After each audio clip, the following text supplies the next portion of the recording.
Welcome to Ring Talk, the weekly boxing programme with Goodwin Boxing and the head of it, Steve Goodwin.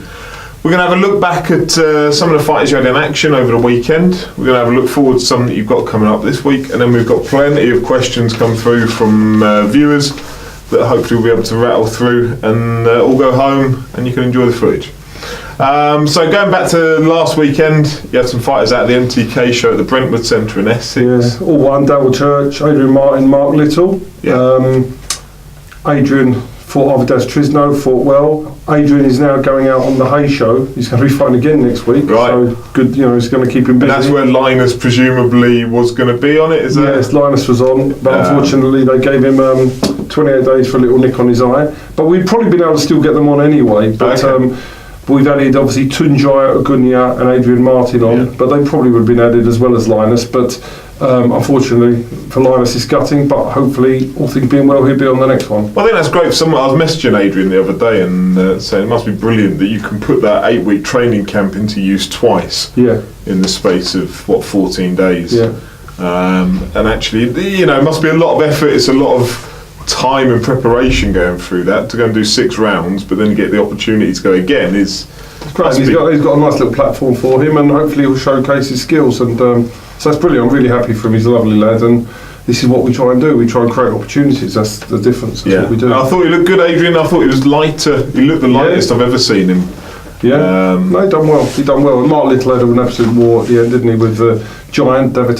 He did. We'll go to Darryl Church first, because I think we've got some footage of Mark's show shortly. But Darryl Church, it was a bit of a warm-up fight, wasn't it, really? I'm going to say to him afterwards that, he's fighting Jordan Joseph on the 25th of November, and he would need to be a lot fitter and sharper than that for Jordan. But he admitted he hadn't really done the running or the road work or anything. So he's got to get out there and work hard, because he will need to do that for the big fight that he's got on the 25th of November. But it's good for him to go through the preparation again. Exactly. And take that ring. That's why he did it, and it was the right thing for him to do. Yeah. So now 25th of November, we'll show where Darryl is at. Yeah. And that's 2 of your own lads going at it on 25th of November. Not the most ideal, but it's the right fight for them. Yeah. So. And then Mark Little, as you said, fighting a stick insect giant thing that he was dangerous though, wasn't he? But to be honest, it was a fight. I said to Mark after the fight, in an ideal world, and I spoke to Paul Cook, his trainer, this would have been 2 fights time. Yeah. But unfortunately, what happened was we only had the one option in the last week, so it was that really at that point. So I don't think they had anybody else, so we took it. We think you could beat him, but it was probably a fight or two too early. But it was, we took it, we got away with it. Mark enjoyed it. Yeah. I've never seen a cruiserweight built like that before. He must be 6'9". Yeah. Not an ounce of body fat on him, but those long swinging hooks that he was doing, it took Mark maybe 2 rounds to get used to the timing and being able to work his way inside. But when he got there, he was fighting some beautiful body hooks. Yeah.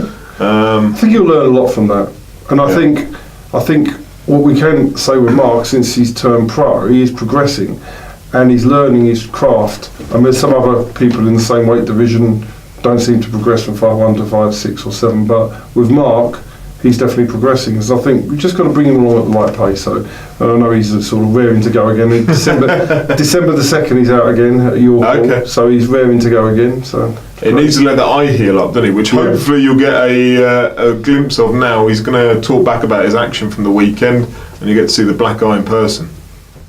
Saturday night was really good. The venue was buzzing. Done the most tickets I'd ever done before, against a real tough opponent, really tall, really awkward. Took me a couple of rounds to get into him a little bit. Knew that I had to go to the body, so I had to take a few shots before, to get to him. So it was buzzing. Got the result, which was the most important thing. Future, hopefully I'll be back out on December the 9th at the York Hall on a Steve Goodwin show, so everyone get behind me for that one. It'll be the last show before Christmas. Thanks again. So that's Mark, who is a really, really genuinely nice guy as well, and I wish him all the best. But he sent me a message as well afterwards, because I did the commentating for him and Adrian and Darryl. Sorry, I've made sure I've marked those off as I was going to do. Then I realised it's actually really difficult to commentate on people that you know, because it's hard to be objective I can against them. But he's progressing well, Mark. Yeah, and I think we're just going to bring them along at the right pace. We've got a brilliant trainer in Paul Cook. So I think between us all, we're going to deliver him for titles when the time's right, and that's really what it's about. Yeah. So speaking of delivery, going on to this weekend at the SSE Wembley Arena, undercard of George Groves versus Jamie Cox. We've got 5 lads on there. Yeah. So it's going to be busy night starting at 6. We've got Youssef Khomari, he's on 2nd. Then we've got Dino Richardson, I think he's on 4th. Michael Devine 5th, and Dan Keenan 6th. And Kieran Thomas is on a couple of fights later, who's a new signing of ours as well. So, you know, it's a really, really exciting weekend. I think it's going to be good fun for us all. I understand you're not going. You're no. Out dating Lily Allen. You're the woman that you said you would do today. Well, I would. It's not even offensive, is it? I think a lot of people on Twitter didn't agree with you though. No, a lot of people didn't, it'd be fair to say. And all I would say is if you haven't looked through the threads, go and have a look at the Lily Allen and Martin Theobald thread. It's only a compliment. She'll, take it. She obviously doesn't think it's a compliment. I don't think she would. No. Well, I don't blame her either, if I'm honest, after my ludicrous sexist remarks. Anyway, let's carry on. So it's a cracking card as well to be involved with. A world title fight, Groves Cox, big ITV platform, and great opportunity to give your lads. Yeah, I think they'll get. I was speaking to Nissa Sowland this week, and a lot of them probably won't get on the UK broadcast, but they'll get on the foreign broadcast. Okay. It's still great. It's still good to get them out there. To be realistic, they're fighting in 4-round fights. They're not fighting in the bigger fights, so they're not going to get prime TV slots unless there's a big knockout or something, and they may show them later. But we appreciate the Sowlands for giving our fighters the opportunity. So it's great. And they've been good to work with. And go and check back through Calla Sowland's Q&A that he did on Twitter the other day. Some fantastic answers he was giving out, especially around kilograms. I think the lads that are on, they've all given a message because they're all looking forward to the weekend, aren't they? So catch each of them now. You're going to hear from Dan, from Dino, from Youssef, and from Michael Devine. We've got footage of each of them. Dan Keenan. I'm from Ladbroke Grove in West London. I'm fighting out of State of Mind Fitness in Hammersmith with Barry O'Connell. Me and my teammate Dean Richardson are both fighting on the 14th of October on the George Groves Jamie Cox undercard. I'm currently 6-0 as a professional, have my 7th professional fight. There's over 400 of my fans going to be there, so I'm looking to put on a good show for them. Training's gone well, and just can't wait to fight. I'm Dean Richardson, I'm 22 from South Islip, West London. I'm fighting on the George Groves Jamie Cox undercard at Wembley Arena Saturday 14th of October. I'm currently 4-0 with 4 knockouts, looking to go 5-0. I've got a big crowd of 300 coming down, so I'm really looking forward to it. Yes, this is Steve Youssef Khomari. What's happening? I got my 2nd pro fight this Saturday, Wembley Arena. It was on a big card, George Groves heading it. It's an honour for me to be there. Training camp's been good, been putting in good times in the runs, good sparring with Michael Devine, he's on the card too. We're just ready to put on a show. Can't wait for everyone to come and see me showcase my skills, man. Get there for 7. Looking forward to Wembley on Saturday. Training's gone brilliant. I'm in the best shape possible, and I can't wait to perform on the big stage on the Groves Cox undercard. I'm bringing a big army with me of loot and lot. So I've sold 250 tickets. It's going to be noisy, and I can't wait to perform for everyone. So, cheers. Best of luck Saturday night for each of you lads that are taking part, and I look forward to seeing the results. Before that though, you've got another fighter on a televised event. Ozzy Jervier gets a big opportunity Friday night. Yeah, and we got offered the Hosea Burton fight last week. Right. And Ozzy said, "Look, I want to take one of these guys on a big show now." He said, he's been very competitive at the area level, but he's 35 and he wants to have a crack at one of them. Hosea Burton and Joe didn't fancy the job, so they decided to blow somebody out in the round instead. We saw the Isaac Chamberlain fight was up. It took us a little bit to get the fight done because they weren't paying anywhere near what I thought it was worth. So, what we think is worth not crazy number, it's fair number, and in the end they just gave us what we asked for in the first place, which is great. And then Ozzy's delighted with the opportunity. Yeah. So that's Friday night on the Next Gen card at York Hall, live on Sky Sports. Yeah, so Chamberlain's a favourite. Ozzy's is up against it, but You know, it'll be, you know, he'll give it his all. And good luck to him to get a TV fight. But Ozzy's, you know, it's probably going to end in a knockout one way or the other. You'd suspect that fight because Ozzy's susceptible to being put down. But if he catches you, he's so heavy-handed. If Isaac leaves his chin in the air, Ozzy will take advantage. But Ozzy's, you know, I've got a lot of respect for Isaac Chamberlain as a fighter. I think he's a really, really good fighter. He's a nice guy as well. Yeah, I've only met him once, but he seems a really nice guy. I've got nothing against him, and Ozzy's going to go there and do his best. And Isaac is, you know, obviously definitely very, very talented, and you know, so but Ozzy's going to take his chance. Yeah. Okay. We're going to take a look through the viewer questions now. We've got quite a few of them, so we'll try and rattle through. Okay. We'll start from the top. Can you ask Steve about the options promoters try and take on fighters? How common is it, and does it stop a lot of fights from happening? So to explain what options are. Yeah, it's where, for example, we'd be offered a fight for one of our fighters, possibly against a televised fighter, although I've never had an option asked by Eddie Hearn ever. So I think Eddie Hearn just says, if your fighter wins, I'll come and do a deal with you. Other TV promoters want options. So what it means is, if your fighter happens to take this fight, they want an option on him going down the line, which is a little bit restrictive.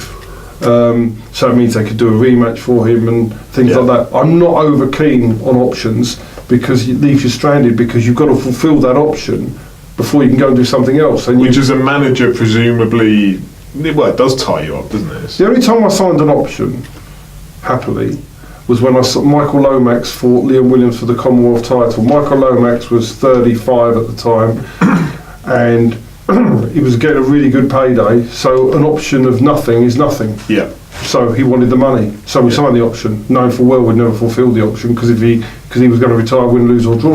So that didn't really matter. The option meant nothing. But normally, if he had fulfilled his career, then he's tied into doing things that promoter wants him to do. And you get it at all levels, don't you? So when Julius Ndongo came and fought Ricky Burns, Eddie Hearn, I think, had the option there on Ndongo. Which makes sense at world title level. Which he took and then sent, you know, he's over in America fighting Terence Crawford. Because he wants his money back. Yeah. Basically, so he would take a chunk of that money that Ndongo would fight Crawford. Yeah. So, you know, it makes good business sense at world title level, but when you're talking about fighting a much lower level fights, I think options really are restrictive on a boxer's career. So when you've been paid world title money, I'll sign it, but for a normal little fight, then you wouldn't want to do that. So I'm not a fan of them in general. It just enables the fighter to be held to ransom down the line in his future career. I think if you win, you would need to be able to walk away and do something else. Yeah. Quick one from Rob Brennan, because I know you answered this on Twitter. When will O'Donnell face Mucha? We've asked the board to move it to February. The board have got to make a decision whether they will accept that, because obviously it's the second time that John has pulled out. And he did pull out against Shane Singleton for a final eliminator a year and a half ago, so you could say that the board could be running out of patience, but that's up to the board to decide. We've given another date and we wait on the board's decision. Okay. A long one from Oscar Smith. Oscar, I chat to occasionally about Linus, I think used to coach him as an amateur, I believe. What are your thoughts on Joe Joyce fighting a 10-rounder in his first professional fight, and do you think other boxers from the Olympic or WBS backgrounds should do the same, as they're already at an elite level? Or do you think creating padded records in the name of learning the pro game is always needed to enhance profile before decent opponents? Two issues. If you're looking, I mean, what they're doing is brave. David Hay, obviously, but they've got money invested in Joe Joyce and they want to find out if he's a real deal. Yeah. So they're going to take fights early. He's not young. So they're going to push him very, very hard. For normal fighters, you've got to strike a balance. You could argue that, I mean, we're talking about Isaac Chamberlain, who we spoke about earlier. He's gone and won a Southern Area against Wally Camacho, vacated rather than do the rematch after we won the purse bid. Then all of a sudden he's then fighting 6 rounds against nobodies again. That doesn't make any sense. But I actually understand the developing, like the Mark Little, who's come from the unlicensed, develop him through. So I think it's different for each different fighter. I get that, but as a fan, it annoys me seeing Anthony Fowler, who's been through the WBS, he's been through the Olympics, and then we see him live on primetime Sky, and he's knocking over a Latvian. I just think, like, you've already faced better people because they fought in the professionals, no head guards and everything else. You've faced better people than that already. Well, that's the Eddie Hearn, Frank Warren model for TV, isn't it? Yeah. it builds up this resume of knockouts. You know, Conor Benn. I'm getting impressed by him, but he still isn't. You know, they ring me up, Matchroom, and say, "Have you got anybody for Conor Benn?" Anyone who's and I say, "Yes, I have." Dean Richardson. You're not going to fight him. I've got another one. You're not going to fight him. So you're going to ask me, and every time I give you a name, my boys can actually fight. And they will probably, and I think they can beat him, so they're not going to put him in. So they want somebody who's got a padded record 4-0, who's fought nobodies, who's not very good, who they can blast out and make him look good. It's all part of the hype to the casual fan. So I'm not criticising them, I get why they do it, but you understand it, we understand it, and we know it's not real. Yeah, to fight someone like Dino Richardson, who's got that time in the spite in his shots, he's very composed in the ring. Dino beats him. Yeah, I think. Yeah, even if he doesn't, it would make for a good fight. But I think he does. I even think Adrian Martin could beat him as well. Yeah. And Adrian would be desperate to do that fight. My boys, 3 or 4 of them want Conor Benn. Yeah. But there's no chance. So when Neil Bowers, who's a lovely guy, rings up and asks for names, what's the point of me giving you names? Yeah. Because they don't qualify, they're not bad enough. But again, I don't necessarily have the issue with Conor Benn taking out, having some learning fights, so to speak. No, it's great for talk about Fowlers and the Olympians. I think it's part of what they're creating. They're building up the undefeated record and building. I actually get it from a TV perspective. They're building the following behind them, getting them out there, just build. It's part of what they do for TV, and I think TV is what it's about. That's what rules. And I get it for Anthony Fowler as well, because he's a social media machine. Like, he's got a brilliant presence on social media. They're trying to build him into, I'd imagine, almost like a Froch-esque level of fighter. But just stop putting him in Latvian bin men. I don't want to see it. Right, Paul Altai. If there's one thing you could change in boxing, what would it be and why? Some of the people, get them out of the sport. No names, but I know they are. At the Seven Walls Boxing, my friend Terry. This will be spicy. This isn't very controversial for him. No, it's disappointing. Do you think promoters/managers' fees? No, he needs to word this differently.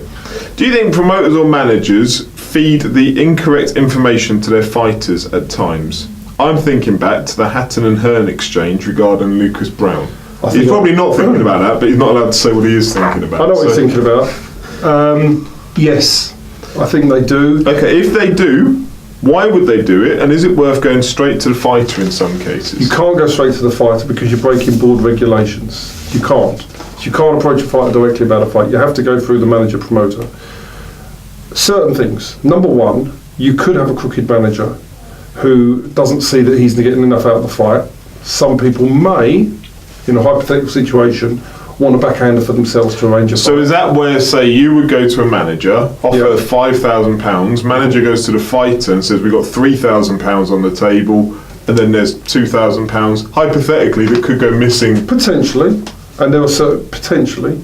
So you've got that as an example. Another one would be that it doesn't fit in with the manager or the promoter's requirements, but it might fit in with the fighters. So I always ring up. I rang up when I got the offer of Ozzy Jervier, Isaac Chamberlain. I rang up Ozzy and said, "We've got this offer. It's not enough money."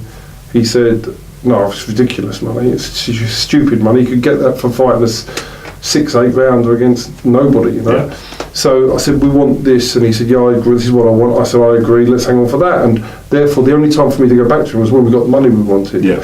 But every single offer. I mean, I made another fighter. We had an offer, and I rang him and I said, "I've got to tell you this offer. It's not a fight that I would do, but I'm telling you." I told him we didn't do it. Yeah. But every single offer I get, I will pass through to my boxer. Okay. Not like a lot of others. Paul Altai. Is there any benefit to leaving a TV card with so many TBAs left so close to the card being shown?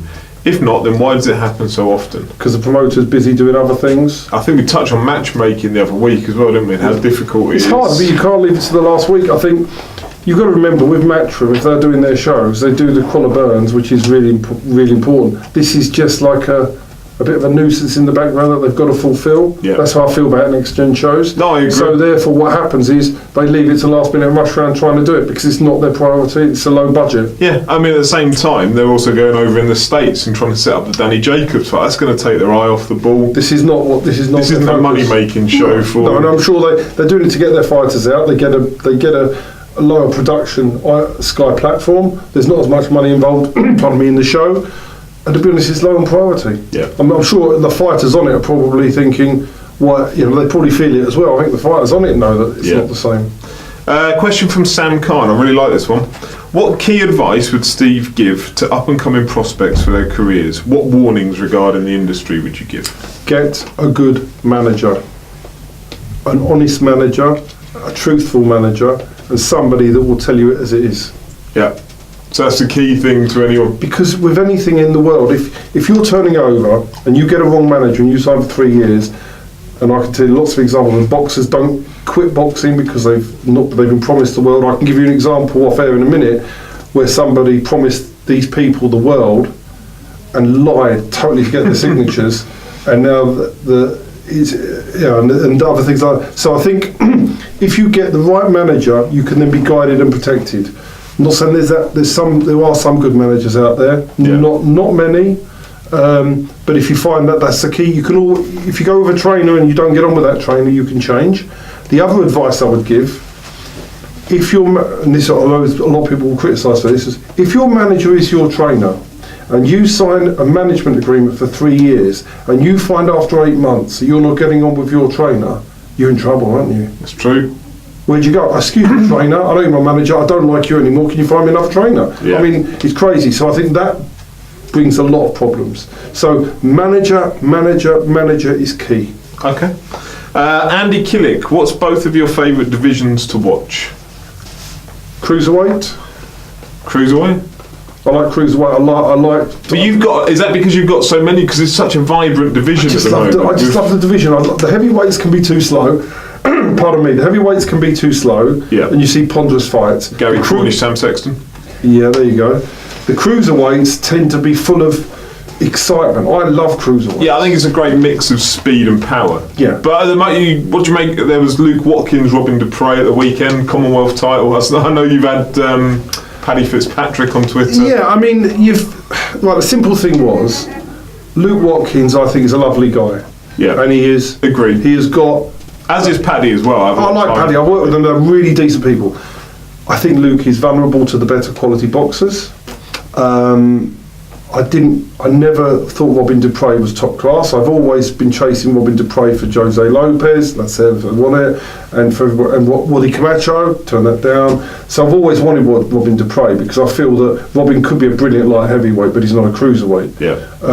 So when Luke beat him, you know, Paddy sent me a text within about an hour saying, do you want to make Danny Cousins against Luke Watkins? Now for Danny, that would be a great opportunity. But in reality, Danny Cousins is not getting approved yet for a Commonwealth title. Yeah. So I offered Arthur Iqbal, and Paddy sort of ignored it. So then on Twitter he said that, I turned down an opportunity. The point was, Danny's not getting approved. So just for the record, so everybody knows, I offered Paddy £15,000 for Arthur Iqbal to defend his Commonwealth title for Luke Watkins, £15,000 from a non-TV promoter. Don't you get it on TV? Yeah. For the champion to defend against Arthur Iqbal. It is still on the table. So to come to York Hall or somewhere else? Well, somewhere else. We've got contacts, we can do it, but it was declined without even negotiating. That's crazy amount of money as well. But I believe Arthur Iqbal beats Luke Watkins. Paddy believes Arthur Iqbal beats Luke Watkins. Because if he didn't, you'd take the 15,000. And if Paddy wants to discuss, Paddy knows that, right? I don't care what anybody says, and he's got to do his job with publicly backing Luke. But if he thought Luke Watkins beat Arthur Iqbal, you'd take the 15 grand. So to clarify, that 15 grand offer is still available. Still there. Alright. If only we could get contracts and wave them about in front of a camera. We don't do that, but we just tell it it's still there. But no, I think it's a great fight for Arthur, and Arthur thought they would take it. But it's still there. But I understand Paddy. I've got no issue with Paddy not taking it. It's fine. And I wish Luke all the best and Paddy all the best because he's going to navigate in the best way he can, and there's nothing wrong with that. But I want to clarify there was a big offer made. I think super middleweight's probably mine, by the way. I think going back in the past, just because of the heyday of your Benz, your Eubanks, Calzaghe, then through to Froch. Do you not think the division is more about who's there at the time and who you want to watch? No, absolutely. Because if you look at the super middleweights now, just what I think. I mean, I suppose you've got the. Yeah, I suppose you've got the little thing now with Eubank moving up and so I suppose it's quite good now, even, isn't it? Really. So. But I was thinking this the other day, so it's off on a kilter a little bit, but about belts, and belts are only like as divisions are only as relevant as the people that are in them. The belts become relevant to the people that are fighting for them. So you're seeing quite a lot of Commonwealth title fights at the moment that are being broadcast. So the Watkins, thinking back to Josh Taylor, because he was holding the Commonwealth against Hara Davis. Yeah. That those belts become relevant when you have relevant fights, relevant divisions, and people are actually fighting it out and scrapping it amongst them. But so the Commonwealth's kind of gone off radar a little bit. And I think it was good that Luke Watkins and Robin Dupree fought for it, because it brought the Commonwealth back into action. So good luck to both of them. I hope they got well paid. Yeah. Quick one from Stuart Dayden. Hopefully you can be as honest as possible with this. I'll try. Do you think Hayes' body breaks down? You have to see him next Friday, so... I've been speaking to him on the phone today, so... do you know what? It's a hard question for you to ask, because I'm not part of his training camp. I think only David knows. Only David knows the truth. I can't answer that, because I don't honestly know. I hope it doesn't. Yeah.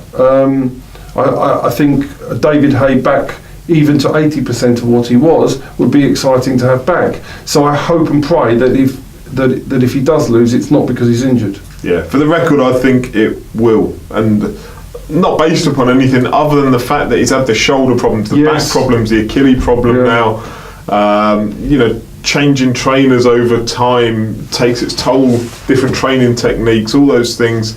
He's not a young man. I would love, for the record, to see David Hay back to 75, 80%, and he's still a threat to most heavyweights out there.